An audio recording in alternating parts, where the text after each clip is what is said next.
안녕하십니까. 2025년 3월 26일 수요일 장애인 생활신문 미디어 생활 소리로 보는 뉴스 시작합니다. 오늘의 소리로 보는 뉴스 하나, 법제처 장애인 비하 용어 개선 등 행정규칙 정비 추진, 금치산 한정치산자 피성년 후견인으로 개정, 다자녀 가정의 국립시설 이용료와 주차요금 감면. 둘, 장애인 이동권 버스 행동 박경석 전국장애인 차별철폐연대 대표 징역형 집행유예 확정. 대법 징역 4개월 집행유예 2년 1, 2심 법원 판결 인용. 셋, 장애인 등 근로자 22명 임금 3억가량 편취 압덕업주 구속. 최저임금 훨씬 못 미치는 임금 주고선 장애인 명의 대포 통장엔 최저임금 이상 지급한 것처럼 속여 고용장려금도 부정수급. 넷, 헬렌켈러 센터 점자정보 단말기 한 손에 6 무상 대여 참여자 모집. 다섯, 시청각 장애인 이용 지하철 알람 앱 출시 하차역 알람 진동으로 알려줘 점자 정보 단말기서도 구동 가능. 여섯, 계양도서관 시각장애인 오디오북 코너 운영. 법제처는 올해 행정규칙 속 권위적 규정이나 사회적 약자에 대한 차별 및 부정적 편견이 담긴 규정을 적극적으로 발굴해 정비한다고 3월 19일 밝혔습니다. 법제처는 그동안 법령 내에 시대에 맞지 않는 권위적, 차별적 규정을 꾸준히 정비해왔으나 체계적으로 진행된 법령 분야에 비해 행정규칙 분야에서의 정비는 상대적으로 미흡한 측면이 있었습니다. 특히 소관부처의 행정규칙상의 용어를 순화하는 내용의 정비를 요청하는 것만으로는 한계가 있었습니다. 이에 법제처는 지난해 말 훈령, 예규 등 행정규칙에 대한 심사와 개선 업무를 총괄하는 행정규칙 심사정비팀을 신설해 좀 더 체계적인 행정규칙 사후 심사에 나섰습니다. 올해 법제처가 추진할 행정규칙 정비의 주요 내용은 먼저 상위법령에서 각종 인허가 신청 시 제출해야 하는 자료를 정하고 있음에도 불구하고 법령상의 위임 없이 행정규칙에서 더 많은 자료를 요구하는 경우 또는 상위법령에서 정하고 있는 취소 사유보다 강화된 기준을 행정규칙에서 규정하고 있는 경우 등 행정기관이 법령상의 근거 없이 임의적, 편의적으로 규제를 강화한 사례를 발굴해 정비할 계획입니다. 특히 합리적인 이유 없이 장애나 나이에 따른 차별적 제도를 두고 있는 행정규칙에 대해서도 정비합니다. 우선 장애인을 비하하는 의미가 담긴 용어를 개선하고 이미 민법 개정에 따라 금치산 한정치산 제도가 성년 한정 후견 제도로 개편되었음에도 이를 반영하지 못한 낡은 행정규칙을 후견제도 개편 취지에 맞게 피성년 후견인 등으로 정비합니다. 또한 다자녀 가정에 대해 국립시설 이용료나 주차요금을 감면할 수 있도록 행정규칙 소관부처와 협의해 관련 규정도 신설할 예정입니다. 현재 다수의 국립시설이 국가유공자나 장애인 등에 대해서는 이용료 또는 주차요금을 감면하는 규정을 두고 있으나 다자녀 가정에 대한 감면 규정을 두고 있는 경우는 많지 않습니다. 다자녀 가정에 대해 요금 감면 규정을 두고 있는 국립현대미술관, 국립자연휴양림 등의 사례를 참고해 관련 규정을 마련할 수 있도록 적극적으로 지원할 예정입니다. 이완규 법제처장은 행정규칙은 법령 중에서도 가장 낮은 위치에 있지만 그만큼 국민 생활과 직접 맞닿아 있어 적법한 행정규칙의 마련이 중요하다며 앞으로도 법제처는 불합리한 행정규칙 과제를 지속적으로 발굴하고 국민에게 신뢰받는 행정이 될 수 있도록 꾸준히 정비해 나가겠다고 밝혔습니다. 장애인 이동권 보장을 요구하며 비폭력, 불복종 버스 행동을 벌인 전국 장애인 차별철폐연대 이하 전장현 박경석 상임 공동대표가 대법원에서 징역형의 집행유예를 확정받았습니다. 대법원 3부 주심 이흥구 대법관은 집회 및 시위에 관한 법률 위반 및 업무방해 혐의로 기소된 박 대표에게 징역 4개월, 집행유예 2년을 선고한 원심을 확정했다고 3월 18일 밝혔습니다.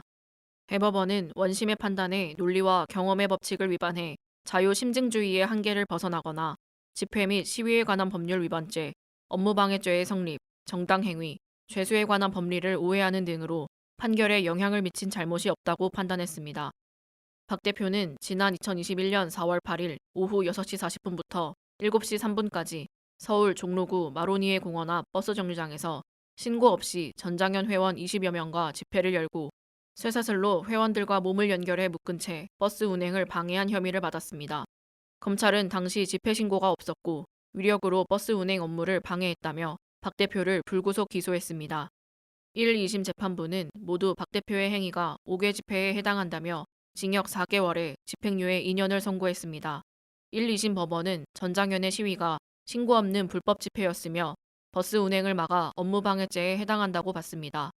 법원은 이 시위로 피해자가 상당 시간 버스 운행 업무를 중단할 수밖에 없었고 주변에 교통 흐름 장애도 발생했으며 다수 승객이 버스를 이용하지 못했다며 행위의 방법 등을 고려하면 시위의 일환으로 고려해도 상당성을 인정하기 어렵다. 시위 행위가 업무방해죄에서 규정하는 위력에 해당한다고 판단했습니다.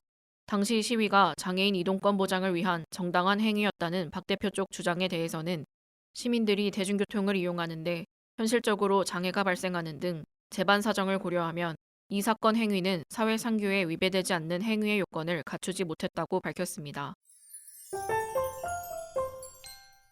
장애인과 고령의 근로자에게 최저임금에 훨씬 못 미치는 임금을 주고선 최저임금 이상으로 지급한 것처럼 속여 장애인 고용장려금까지 부정수급한 악덕업주가 구속됐습니다.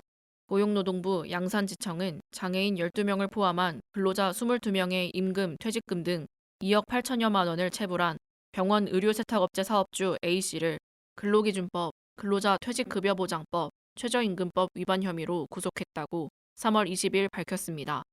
A씨는 장애인 근로자에게 최저임금에 한참 미달하는 임금을 지급하면서도 장애인 명의의 별도 통장을 만들어 최저임금액 이상을 지급한 허위 내역을 꾸며낸 뒤 이체 확인증을 장애인 고용공단에 제출하는 방식으로 장애인 고용장려금을 받은 후 이체된 돈은 본인이 다시 출금해 빼돌렸습니다. 이 같은 수법으로 2020년부터 현재까지 A씨가 지원받은 장애인 고용장려금은 4억 원이 넘습니다. A씨는 특히 지적장애가 심하거나 고령의 근로자들은 정상적인 사고가 어려운 점을 악용해 임금을 드문드문 지급했고 이마저도 최저임금의 절반가량만 줬습니다. 또한 A씨는 양산지청이 2022년 실시한 사업장 근로감독에서 연장 휴일근로 가산수당 6,300여만 원을 지급하지 않은 사실이 적발돼 시정 지시를 받자 대포통장 등에 입금한 후 이체증을 제출하기도 했습니다. 장애인에게 이체한 금액은 모두 다시 인출해 챙겼고 비장애인 근로자들을 속이거나 강요해 이체된 임금을 반납받는 등 근로감독 업무도 방해했습니다. A씨는 조사 과정에서도 반성이나 뉘우침이 없이 임금 체불 사실을 완강히 부인하다가 명백한 증거가 제시되자 장애인 근로자들에게 책임을 전가했습니다. 장애인 근로자를 찾아가 사건 취하를 강요하거나 백지 쪽지에 서명 날인을 받아가는 등 증거인멸까지 시도했습니다. 권구형 지청장은 임금 체불은 단순한 채무 불이행이 아니라 근로자와 부양가족의 생존과 직결되는 민생범죄이자 근로자가 제공한 노동의 가치가 부정되는 인격권 침해라며 장애인 근로자에 대한 임금 착취, 인권 침해에 대해 구속 수사를 원칙으로 엄정하게 대응하겠다고 강조했습니다. 보건복지부 시청각장애인 지원 전담기관인 미랄복지재단 헬렌켈러센터 센터장 홍유미 헬렌켈러센터가 시청각장애인을 대상으로 점자정보 단말기 한손에 6 무상 대여 및 지원사업 참여자를 모집합니다. 무상으로 대여 및 지원하는 점자정보 단말기 한손에 6는 시각과 청각 기능이 동시에 손실된 시청각장애인이 기기를 통해 독서나 공부, 문서 작업, 웹서핑, 모바일 메신저 등을 편리하게 이용할 수 있도록 점자와 문자를 상호 호환해주는 기기입니다. 지원 대상은 시각과 청각 기능 모두 손실된 시청각 장애인으로 기초생활수급자 또는 차성위 계층과 전농 전맹인 시청각 장애인을 우선으로 선발합니다. 점자로 읽고 쓸 수 있어야 하며 현재 점자 정보 단말기를 소지하지 않은 사람입니다. 신청을 원하는 사람은 오는 3월 31일 월요일까지 신청서와 관련 서류를 이메일 영어 소문자 jinholee 골뱅이 miral.org로 접수하면 됩니다. 신청 방법 등 자세한 내용은 미랄복지재단 누리집 공지사항에서 확인할 수 있습니다. 지하철을 이용하면서 내려야 할 곳을 놓쳐본 경험은 누구나 있을 것입니다.